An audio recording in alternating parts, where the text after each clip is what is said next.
background, waiting for him to come online before they are able and confident to take the game. This is, I mean, again, a surprising factor here, right? Because anytime a Sicilian is drafted, you know you really want to take it to the late game. So it was almost like they had that assurance policy. They just couldn't get there because of exactly what RSG Philippines threw at them, which was pretty much Emon. I mean, again, Light was trying to find those plays on that Kufra. Sometimes he found them, sometimes he didn't, but it was just that pure damage coming out from the gold laner here. So now as we get ready for the next game, you got to think, does Smart Omega go back to that game plan of let's stall the game out as long as possible, you know, because we need our own assurance to be able to be in that comfort zone, because like you said, Eterna, this is the do or die situation. That's the underlying thing that we need to talk about. I mean, the factor that always allows Omega to get those moments is the fact that Chaknu is on a hero who can create that kind of space. Now, the problem was in game number 3, he wasn't on someone like the Kufra. He wasn't on someone like the Atlas or let's say the Cho. And so even if they wanted to wait out into the late game, the problem is if RSGPH went in very aggressively, they had no CC to kind of inhibit that kind of aggression. Because we all know Carrie is strong, she does deal the DPS, she does chunks of damage, but the problem is her range is very limited. How do you counter that? You can counter that with someone with really good CC. Let's say even the Ruby would have worked really well in that kind of position. Yeah, definitely hoping to see more of that CC coming from the side of Omega. Like you said, right, they were huge in terms of the damage output, but in the later part, only you had to rely on the Sanguine Claws to be able to catch someone. Otherwise, it would be Chaknu face-checking everything, trying to land that power of wildness. So we're going to take a look at how these two teams, especially Omega, might adjust their drafts here in this third game. Yeah, and ladies and gentlemen, Fourth. welcome to the draft for the fourth Fourth game, game. like you mentioned, right? So Smart Omega gonna go ahead and take out the Julian here early on. So this is actually a surprise because we saw so much of Julian kind of set the pace of the entire tournament, right, early on, and it was just a big flex pick. So Smart Omega does not want that to be kind of that obstacle that they have to face here, where RSG Philippines doesn't want to just deal with a 1-1, so they take that ban out. Notice too, ban's a little bit slower here, but they don't want to deal with Franco, so they take that out as well. I feel like a lot of this is just going to be priority hero picks. Smart Omega could potentially go back to comfortability, because when we saw them down before in yesterday's matches, I mean, they had to just pretty much dig themselves out of the hole here. So that could be a potential for them for this game number 4. Yeah, 100%. That is definitely on the table. Is now we're going to take a look at the last few bans here coming in from RSG Philippines. But I saw in the audience someone was like, use Zilong. We want to see Zilong. Are we going to see Zilong here in the fourth game between Omega as well as RSG? It does seem like the link is going to come through once again in terms of bans as well as that Beatrix. They're taking out the Beatrix here. RSGPH probably going to another archive ban here because Omega is on the blue side. They have that priority on the first pick, and I think heavy spin is definitely something that they don't want to deal with. But that means that I don't know, Omega, what are they gonna prioritize? The Xavier? Your team is picking. Yeah, you got, okay. I would be surprised if they decided to first pick a Fanny again. I don't think that's gonna, okay, never mind, I'm surprised. You're surprised. There it is. The Fanny's gonna be locked in here again. Smart Omega still wants to rely on that early aggression for Ryzen to get that pace set here, because it worked out. Actually, if you look at the last game, right, it worked out at first. But then, again, you need something to continue on with that momentum you grab, and that's exactly what RSG Philippines is going to be thinking here.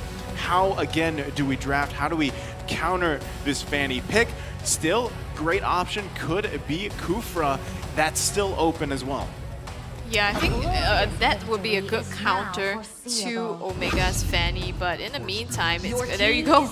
You called it the Kufra, and they're also picking up the Esmeralda because that is a priority hero for Nasir, so want to secure that in advance before it gets taken by Omega. And on the other side, Xavier, it feels like this is deja vu. Are they just running the previous game all over again?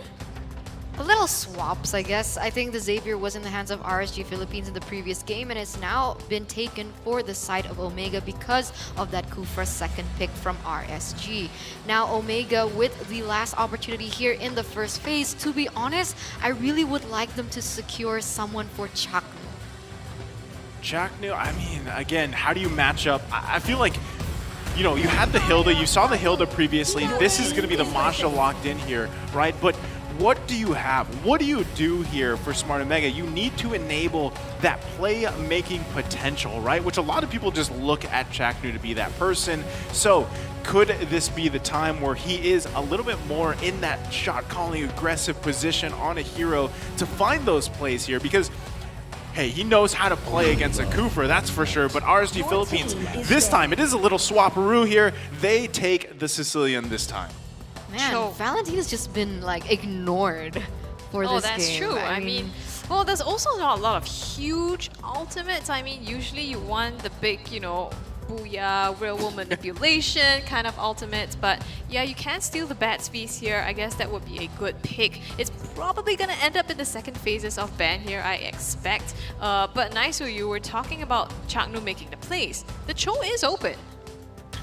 Yeah, I mean, he could take it, right? But it's, yeah, even Grok, who we haven't seen much this tournament. I mean, he's popped up a couple times here and there, but there's still a lot of options available for Chaknu. You can see already the bans being focused on here, the gold lane, because that's the next concern here for both teams, right? This time, Smart Omega learned their lesson. They don't want to give that carry up because the performance of Carry so far through the tournament has been insane, especially with that Bloodlust Axe build.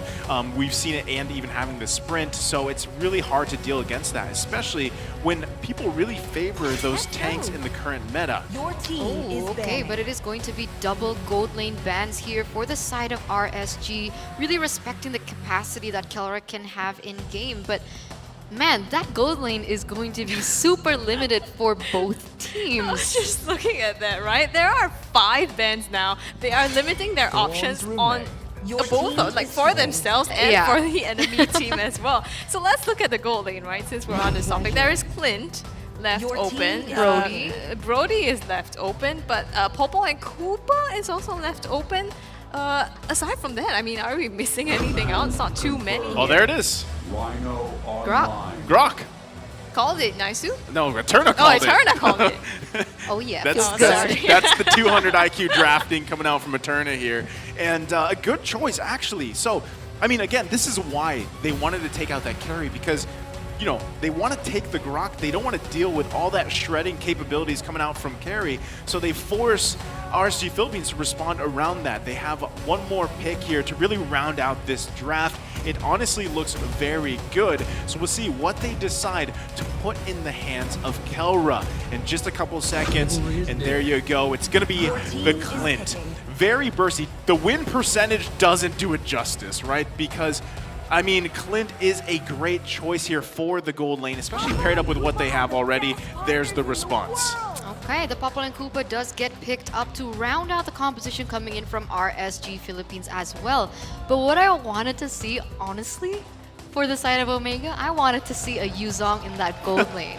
Understanding that he can go into the back line and deal a lot of damage onto Sicilian to prevent him from dishing out the damage that he is intended to do. Yeah, right now we're gonna take a last look at both of these team compositions here. I mean, personally, we kind of got what we asked for, Eterna. We asked for more initiation potential on the side of Omega, and there you go, the Grok immediately. We're gonna see that in this next game. RSG not gonna lose out. They have the Kufra as well as the Esmeralda for that opportunity to engage and disengage. Now, ladies and gentlemen, this is gonna get more intense as we head into Game 4.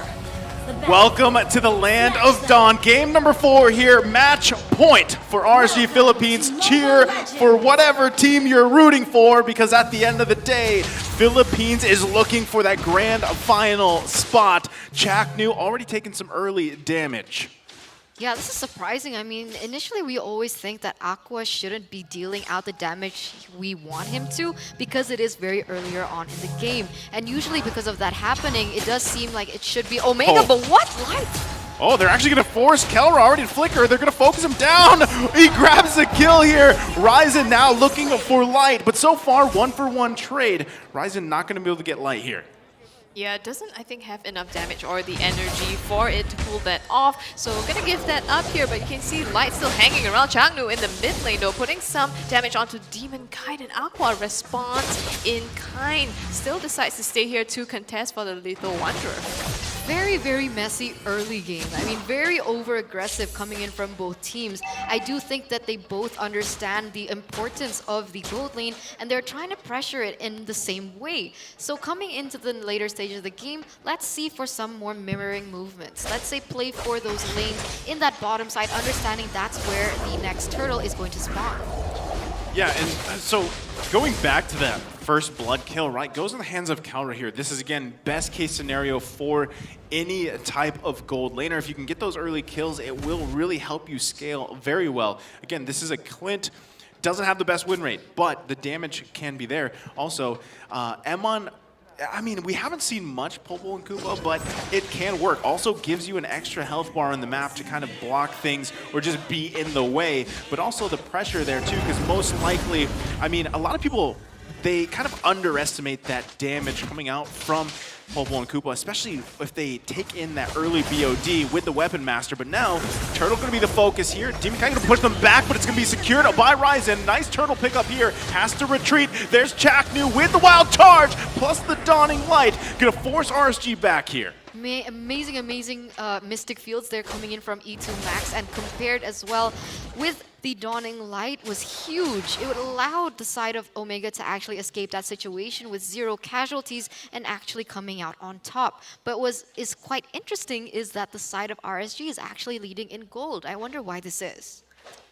I guess they've been farming really well. So far, Iman is actually 1 level ahead of Kelra, despite his early pickoff in the top lane here. So he has only just turned level 5, and Light has also been putting a lot of pressure. Now, Kelra has actually opted to pick up the Killing Spree emblem here. So when you talk about the Weapon Master, Nasto, so much damage being put on by Ryzen here. Manages to still get away. It looks like Ryzen's not going to go for it, but on the top side, it's going to be RSGPH stripping entirely the gold here, as well as the first tier 1 turret up top. Omega trying to respond, but a bit too late to the party. Well, that makes sense. Yeah. Right? I mean, okay, so they make the cross-map play. They grab the turret up there. I'm still surprised that Nats was able to survive there. But going back to your question, right, if you're wondering about that early gold lead, the Avarice emblem does help out there. And you can see Esmeralda pretty much just bullying that lane, right, because Renzio can't do much right now. So as they transition, this could end up also being a lane swap eventually. But RC Philippines, they want to just be careful because they have to know, right, you have Aqua on Sicilian, you're most likely not going to be doing a ton of damage just yet. Oh, it does seem like it is going to be Omega kind of losing out in that swap as well. I mean, they were looking for a cross-map play in the bottom side, but Nats going nuts there in that bottom side, being able to juke out all the issues coming in from Omega, as now it is going to be the Turtle spawning into the Land of Dawn, the center focus of both teams in that early game. It's going to be a thing now, Nats going nuts. Yeah. Just going to use that. But Key to victory. RSG, key to victory. RSG picking up the first hits on this Turtle. Second objective now. It's going to go the way. Oh, what? Ryzen actually stealing that away with the retribution. So this goes in their way, and now they even out the gold lead here across the two teams. Okay, he made that look a little too easy. It's just like he cabled in there. It's just like, yeah, I'll take that. Grabs the turtle, much. Yeah. And so again, this is a good form for Omega to deal with. Ryzen, I mean, he's got to be careful on these plays, though. It is going to be just him and Naz working against each other. Under the turret, he goes, and he grabs one. Ryzen feeling really good on this Fanny. Meanwhile, in the bottom lane, Renzio and Chaknu here. They've got to be careful because also the rest of the team are making their way downtown. Aqua going to be trying to get some vision there, too. Renzio takes quite a bit of damage. Light charging up. Doesn't hit Renzio. But there you go, Ryzen taking buffs. huge macro play coming in from Omega. They read the fact that the Popple and Koopa wanted to swap lanes with the Esmeralda, and it was Ryzen to be able to prevent the Esmeralda from actually going into that top lane and even taking him down in the process. So that was a huge macro movement, as now Omega is leading with 1,000 in economy, and RSG now falling a little bit behind. We can see Omega already feeling a bit more comfortable, more confident as well. Their ability, like you said, Chaknu is comfortable on these heroes where he can use them to initiate fights. And they've been taking it really, really well. As Iman takes a bit of damage from E2 Max, Dawning Light. Now they have to be careful. Like you said, in the early game, they did get a fight. It was only thankful that it was the early part. E2 Max didn't have the damage to put out onto RSG. Otherwise, they could potentially secure many kills there. So RSG does need to be careful as they look at the next objective here. Bottom side turtle spawning in 5 seconds. This is all they have to do, right? Continue to press the gas here, right? Because the pace is already set by Smart Omega. Let's see if they can actually secure another turtle here. The last one they just got for free. Now they can actually be comfortable, confident enough, like you guys are saying, to contest this. They're actually just going to let RSG Philippines go ahead and start that up. Meanwhile, look at Renzio. He's cutting the lane pretty deep. Light finds the Tyrant's Rage. Chaknu misses, though. Kelra goes down. RSG Philippines happy to grab a kill, but Ryzen grabbing another turtle. Okay, third turtle of the game here goes to the hands of Omega rather easily, even though they did have to lose Kelra in the process. You could see Light's initiation on that. He was waiting so patiently in that particular jungle and waited for the right time to be able to spot Kelra out. And now Kelra is falling behind Iman, and it's going to be interesting, right? Because the thing is, with the Popple and Koopa, you have like a fail-safe happening. The Popple and Koopa is a really good siege hero, and if things go south, you can just use the Popple and Koopa to just munch away on that turret. I guess that's a plan B for them, right? Going into this mid stage of the game now. But I don't know, RSGPH can see Light trying to set up for something here, but Omega's not giving them the opportunity to. I mean, again, the way I feel about Fanny is at some point, right, how long can you continue that aggression? There's so much relying on Ryzen alone here when you have this type of pick. On the other hand, right, Demon Kite, Karina, if you have a bad game, you can usually still be pretty useful towards the late game. So a lot relies on the jungle matchup as well. Chaknu just block them off here. Again, they also have to protect Kelra here, right? Clint, not the most mobile hero, does have the flicker and a little bit of a dash potential with him, but at the same time, look at all the engages that are on RSG Philippines, right? It's pretty tough to dodge all of those initiations coming in, whether that's Light, whether that's the stun from Emon. So Kelra's positioning this game is going to be very crucial. They're really farming very well, like Eterna pointed out, but right now, Bat's Feast popped in the mid lane, dishes out some damage onto Chaknu. They're going to be safe for now. But going back to Kelra, he's farming extremely well. You can see he was down for a bit, but now he is level 10, and even Ryzen himself is, well, 2 levels ahead of Demon Kite. So Omega, even though they're even in kills, it looks like they're really having a bit more control here. This is so like disciplined plays across the board. When you see the Fanny in the Indonesian league, she usually goes in very crazily, very aggressive, looks for those pickoffs, those early game kills. But in this case, Ryzen is just really focusing on those objectives, taking 3 turtles already, being very consistent in that area, and also trying to, you know, like bait all those resources that RSG Philippines could possibly prop up. I mean, yeah, welcome to PH meta, right? They love their objectives. Is this normal? Yeah, this is pretty normal, right? So if you're seeing it for the first time, this is usually how it goes. Both teams, they have tons of discipline. I mean, that's why they are here at the current stage of the tournament. But what they do very well, both sides, is just punishing mistakes. And so when you have that, I mean, both teams waiting for each other to make a mistake, this is usually how it plays out. We've seen it up to this point already, game number 4. No one even wants to commit on this Lord yet. I think they're just trying to wait for an opening, you know, the first one to pull the trigger. We can see Iman already getting that win of nature early as compared to Kelra here. So pretty, you know, respecting the damage coming from the side of Omega. I think especially on Ryzen here as he's farming up, ability to just go in the back line, pop the cutthroat as well as the spin to wins. Yeah, again, like, at this point, RSG Philippines are looking for a pick here, which is going to rely a lot on Light. Demon Kite just trying to get some focus here on that Lord Pit.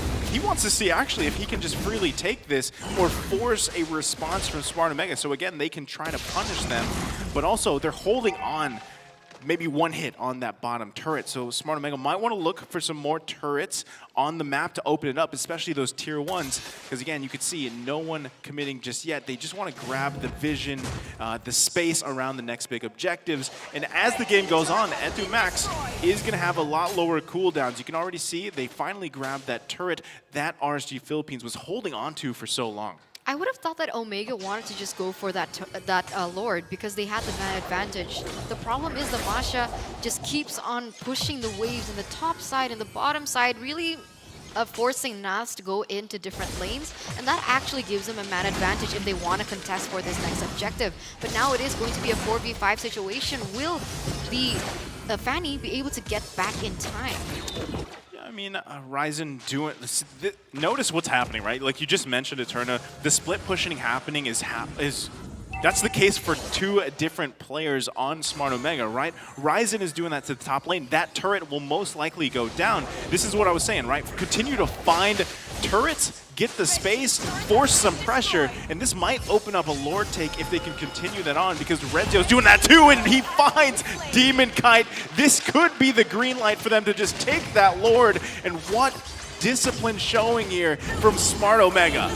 Definitely is. Kelra hiding in the bushes and finding those shots. Aqua, ooh, takes some damage there. But, you know, even though it looked like there was a stalemate there, it wasn't. Omega was slowly chunking away at RSG's objectives. There was Renzio all the way at the top, like you said, Eterna, just farming up top, getting the turrets. And on the bottom, I think Kelra was also the one that took the turret. And the thing is, Omega has such a better draft because they have so much mobility to be able to rotate that much faster than RSG PH. And because of that, the longer RSG drags this out, they're only going to give more opportunities for Omega to slowly take all these defenses away from them. Well, yeah, I mean, Kelra already, even though he doesn't seem to be having too much of a positive KDA at a 1-2-1, you can already feel the damage slowly building in, with the true damage coming in from his passive as well as a penetration from his just bought Malefic Roar. This definitely is going to be something that RSGPH needs to bear in mind. In addition to that, E2 Max already has the Enchanted Talisman as well as that Lightning Truncheon, and so you could just feel the damage really popping off onto Aqua there with the Divine Light. Yeah, I mean, Aqua being able to get those items is going to really be beneficial because, again, this is scaling, right? We're talking about scaling here, Sicilian. As the game goes on, this will be a thorn in the side of Smart Omega. So right now, you got to say, they're happy with those turrets. They've got the space now. They can continue that pressure game like we've been talking about, especially on the side lane. That's what we see Renzio continuing to do. Now they're going to be focusing here. Naz could be in trouble. 3 members there, but has the team to back him up. This is exactly what RSG Philippines has to be careful of. Nat's giving them a go signal, though. Chaknu and Renzio on that side with the orange buff. Light wants to be careful here. Dawning Light's going to come out. They actually find a kill on Chaknu here. That's a mistake as they now focus on Renzio. Has to pop the sprint. Ryzen, is he going to go back into the base as he finds a kill himself? Getting Emon. Meanwhile, in the mid lane, Nas returning here. Light goes down. 2 fall for both teams. And now Nas chasing Renzio with Demon Kite. We're going to get stopped here with that Mystic Field. I mean, still worth it for the side of Omega, right? They lose 2 gold laners easy, but Chaknu traded for Aqua. 100% going to be better for the side of Omega. They don't want to, but Ryzen goes crazy with those steel cables there. He's looking to be very comfortable on this Fanny, even though I did have a little doubts on him with the Fanny. I think he's just warming up, and you can see now that the pressure has started to ensue from the side of Omega. Now 4,000 gold into their hands in the 15th minute. Slowly shoring up that gold for themselves as they enter into, well, starting the latest stages of the game now. And Omega, we could see them at the earlier team fight. They just baited out Aqua's Bat's Feast as well. They want to wait for this huge ultimates to be spent. And once they recognize that, they are so good always at counter engaging. And the thing is, they have the ability to as well Granted, I think Kelra went a little bit aggressive there and sacrificed his life for it, but otherwise I felt it was going well. Now Demon Kite taking the aggressive position. Actually, no, having to back away now as Ryzen secures the Lord for themselves. Big pickup there, right? So they pretty much freely get that Lord. And again, look at the base of RSG Philippines, right? They're down at that one mid turret. Meanwhile, Smart Omega has every turret in the mid lane up. So they can play around this, continue to push in the lanes right now as they have a good, comfortable lead. The one thing, again, they have to watch out for is Aqua's scaling here. That's the biggest threat for them because Emon is pretty much struggling to get any initiation or follow-up because, again, the great thing about a Xavier is you have the Mystic Field. If you choose you want to disengage, not only do you have that, but you also have Chaknu. The way we've seen Chaknu play around that wild charge, he uses it defensively and offensively. And now, Lord going to be in the mid lane. They grab the bottom turret. Smart Omega could be looking to take another one. Lord should go down pretty quickly as RSG Philippines has good, clear speed. Ryzen trying to cause some chaos here. Lord is finally taken out. Top turret still up. Right now, Smart Omega might want to just take the displayed approach. Nas does get stunned here. Oh, but another one. Kelra's taken out. Emon pops the Wind of Nature. He should be fine. No one falling for RSG Philippines just yet. They're still defending. Ryzen goes in, grabs a kill for himself. But right now, RSG Philippines able to defend. Yeah, 1-for-1 trade in that particular area, but it does seem like Omega, they are going to go back from this. They don't want to engage too much, and they don't want to risk too much because they already lost Kelra in the process, and that is their main damage dealer as that Dawning Light chunks so much damage. Oh, here comes Ryzen. He's hunting for Aqua, not able to get the kill there. Demon Kite looking to punish, but he gets stunned by the wild charge. S2 Max now falls. RSG Philippines going to chase them back, but has to defend their base. Yeah, Ryzen just been phenomenal on this Fanny this game. He is really popping off. I mean, you see the non-committal Dawning Lights come in. You see some damage coming out from Renzio. I think it was Renzio that chunked down Aqua there. And Ryzen so quick to recognize that opportunity to go in. We're going to see the replay coming in presented by TikTok. All right, here we go. We can see this is the base defense they wanted, right? RSG Philippines did their best here. Again, Emon was forced to pop that Wind of Nature, able to defend here. Ryzen goes in for a pretty risky play, able to pick up a kill. And right now, RSG Philippines going to punish, right? Edu Max is not up. They need to start focusing on the map, but Demon Kite, look how confident Ryzen is. Super confident. Super confident. And this is a little bit different to what we were accustomed to seeing. He was a little bit, he was testing the limits. He got caught out a little too much. But in this particular game, still standing at a 300 KDA, he's done a lot for his team. Able to just dish out the damage and even do a lot of finishers on the board. As now we need to focus on the next objective, which is going to be that Lord. But once again, Ryzen goes crazy. He's not allowing Nas to put more pressure in those side lanes. Yeah, clearing out the minions here on the top side. Kara starts leashing the Lord here on the bottom. Renzio causing some disruption in the backline here. Right, pop the bouncing ball, just to disengage. Chaknu tries to find an opportunity here. The window onto Demon Kite. The huge damage output coming out. Aqua forced to pop the bat space in defense though. And Renzio, he's stunned out, but look at the damage, just none. Oh, it comes in though now. They have to be careful. Renzio! He's back, but Iman finds the killing blow onto him and he goes down. Chaknu being harassed by Nas here. Takes a lot of damage, but I think he will be just fine here, and it's gonna be RSG this time. Yeah, Nas played that really well. When they were going in for an engage, Nas just went into the backline and popped that Spalling Star Moon onto E2 Max. So E2 Max wasn't able to dish out the damage he was supposed to, and not even granting that Mystic Fields from popping. Man, right now, again, just the push and pull between each Lord is just showing how disciplined each team is looking to be. Chaknu going to be at half health here. Is the main frontline. Ryzen waiting patiently. Here comes Light. There's the Dawning Light. Emon takes quite a bit of damage. Nas has to be careful. He does pop that Purify. He's going to be just fine. Meanwhile, Lord, it is really low, and it's going to be secured here by Demon Kite. They have to back off here. Meanwhile, their base completely exposed. Ryzen once again trying to do what he did in game one. Wow, I actually thought that Omega was going to counter-aggress on RSG there because Changnu landed a Guardian's Bearer that put Iman out of position, but instead, RSG still turning this in their favor, and now they have the Lord coming down the top side as well. It is their chance to siege, and surprisingly, RSG, they've been down. Oh, the Bat's Feast comes out, Changnu in some trouble. The Mystic Field and the Wild Charge combined together manages to secure Demon's Kite's life there. So it's still going to be Omega fighting back in this. Changnu still once more goes on to light, forces the flicker. Renzio dives in, tries to get the damage, not going to be enough. Forced to back for it now. Donning light for more damage, but still not enough to have them close off the kills. Oh, Nats. He's trying to help them out here. Emon's still pretty much full of health. But again, they have to be weary of their base. It's fully exposed here. That's the advantage that Smart Omega has on RSG Philippines. So they find a pick. There's a wild charge. Can they grab the kill? And they do as Nats falls. Now Ryzen, gotta be careful, doesn't have all the energy he wants, but this is a good spot for Smart Omega. Man, Omega really coming back and staying relevant in the game, even though it was RSG with the initial tempo. See, that is the beauty of CC, especially for Smart Omega. They just need one moment, one Mystic Fields, one Wild Charge combo, wombo, and that is RSG now on the back foot. Yeah, as Mirko would say, the wombo combo here. They're looking to take this to another game as they're just waiting patiently for Ryzen to make it down the mid lane here.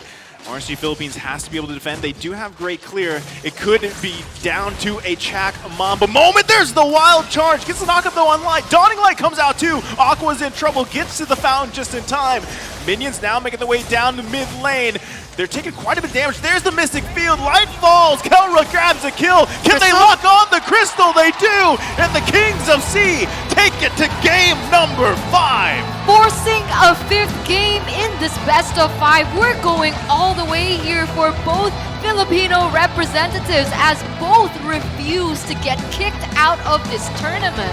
Back and forth, and we see this in the scores as well. One of them just keeps taking it, turn-taking. One victory to you, one victory to me, back to you and back to me. And now, ladies and gentlemen, we are going to see Game 5. Now, no more fun here. It is going to be the make or break, the real match point.